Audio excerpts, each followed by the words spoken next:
Ay, Jesucristo, pero qué frío hace. Anyways, before I say anything, hello everyone. Sorry, sometimes I can be weird like that. I would like to talk about cats.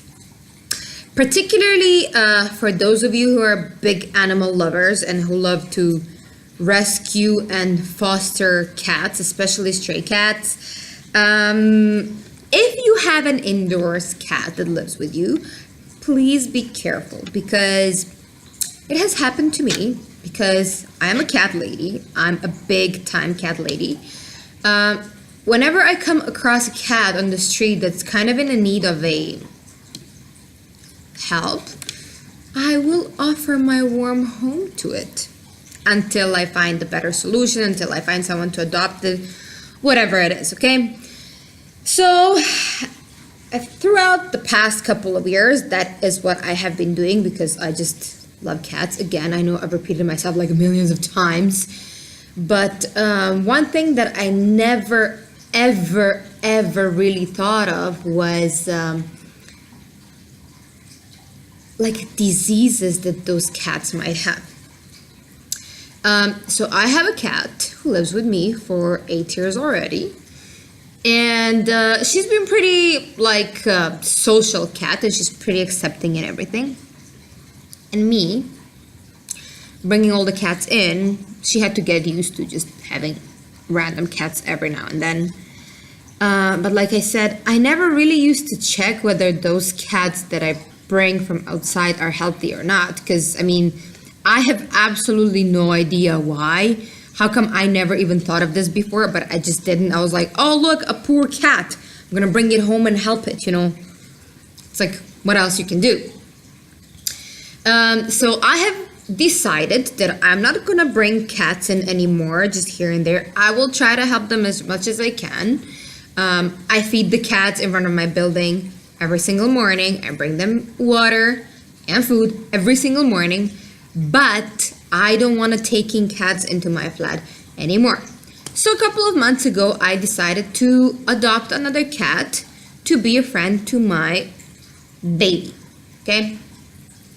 Anyways, sometime after having this new kitty, so about a couple of weeks ago or a month ago, the little kitten went through a stress where her collar, somehow she tried to escape from it or something happened and it made a wound under her like underarm, and that has caused her a lot of stress.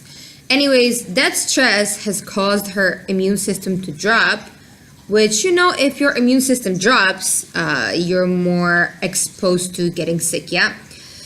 So I took the little kitty to the vet just because I saw that she wasn't really well, only for them to tell me that she looks extremely dehydrated. Anyways, they did a lot of blood tests and a lot of different tests, only to tell me, hey, so your kitty has this coronavirus.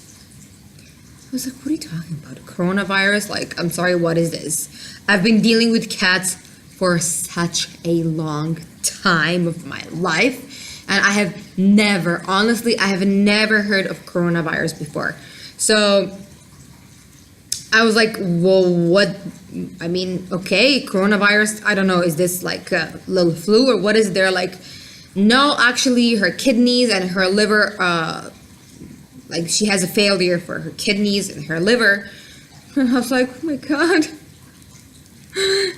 The word failure sounds absolutely disastrous. So when they said failure, for me that was pretty much equivalent, like she pretty much dead, you know. So I was like, failure, what's happening? Anyways, I had to leave her in the vet's little hospital area because she was extremely dehydrated and they needed to put an IV in like her system. They needed to warm her up because her temperature had dropped to like 34 degrees and so and so and so.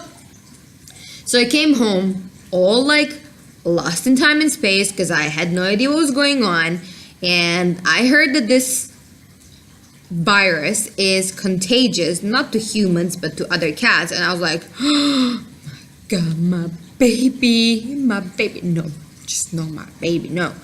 Anyways, went online, did my research. Okay, coronavirus is a trigger for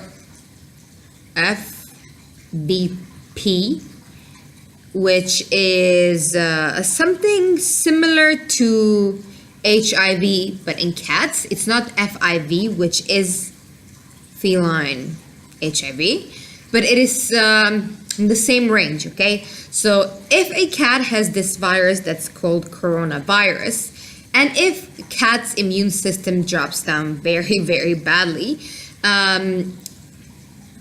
the virus can get activated and it can cause the FBP, which can be, and in most cases is, fatal to cats because they have multiple organ failures. So I started reading about it and I was like, oh my dear Lord. So anyways, there are two kinds of this virus, so to speak, or infection. I'm not even 100% sure. One is dry, one is wet.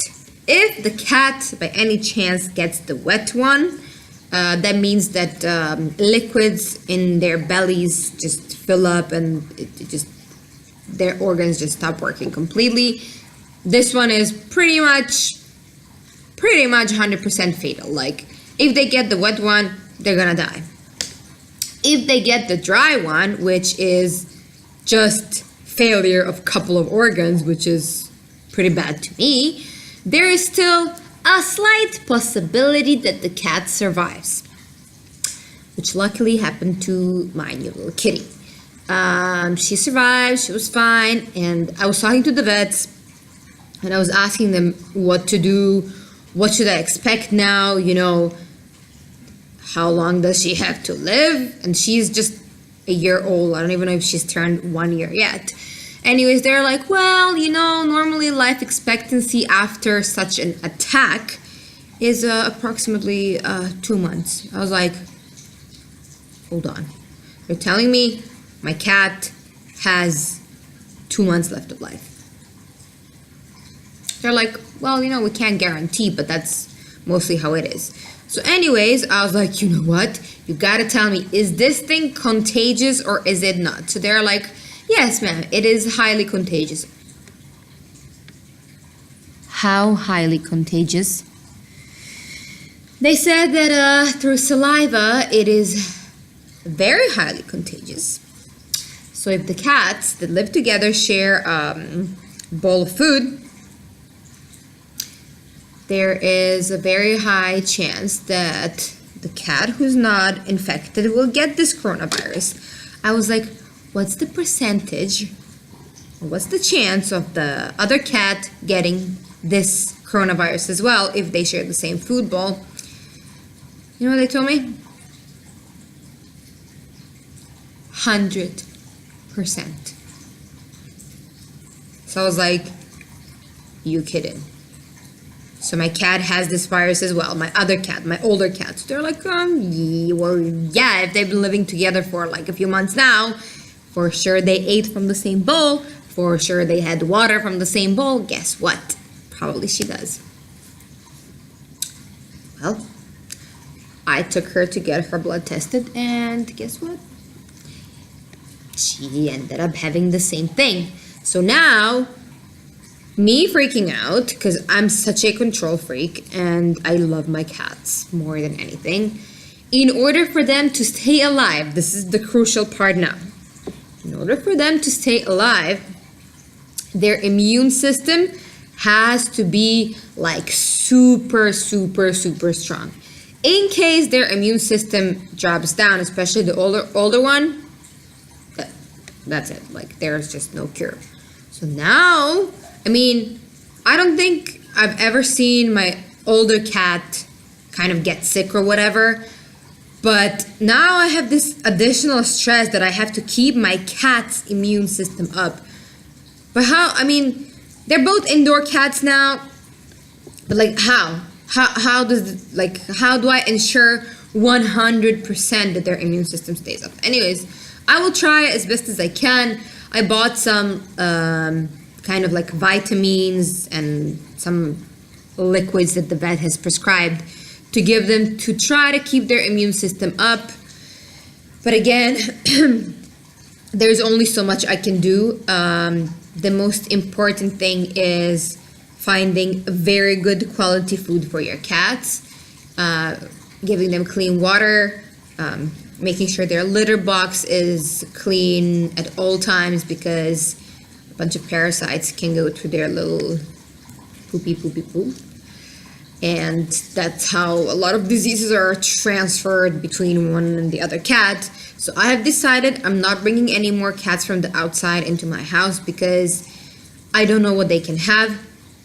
I know a lot of people who do stuff like this. They bring in cats, but they go and test them to these common diseases or whatever it is.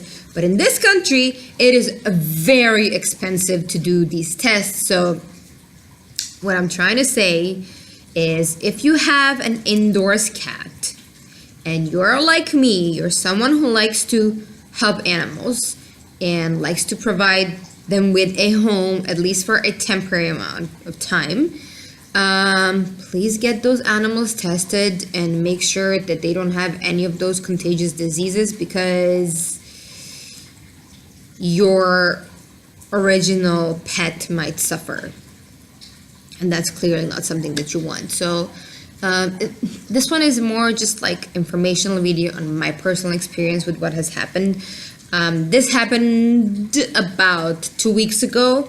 So the little kitty is still recovering from the attack, if you want to call it that.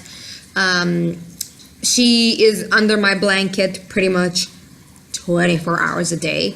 She just gets out to drink water, and because she's had a kidney failure, she needs to drink a lot of water. Just her body needs a lot of water. She's lost a lot of weight, and she drinks a lot of water. So she just literally gets out, sits by the water bowl, just drinks, goes to toilet and runs right under my blanket because her body temperature is down. Anyway, so I'm keeping them in separate rooms for now, but the other one has gotten the same virus, so like, I don't know, I'm just keeping them separate for some time. The older one, she's just hanging out in the rest of the apartment, like, you know, she's like, I own this place. And yeah, so again, what I was trying to tell you guys is that please be careful. If you want to help, do. I'm definitely someone who helps animals. I am. That's pretty much what I've been doing for a very long time.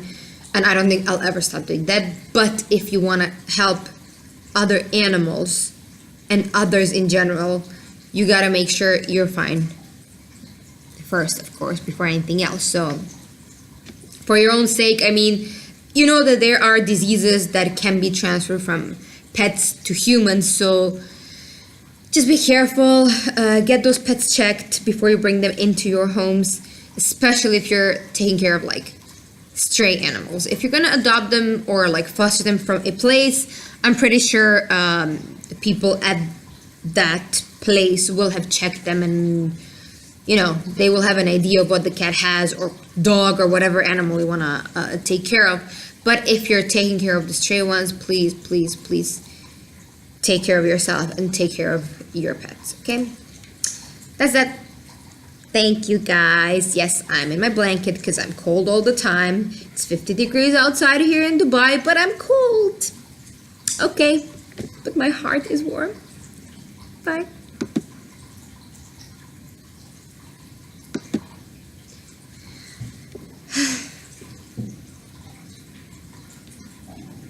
You can stop recording.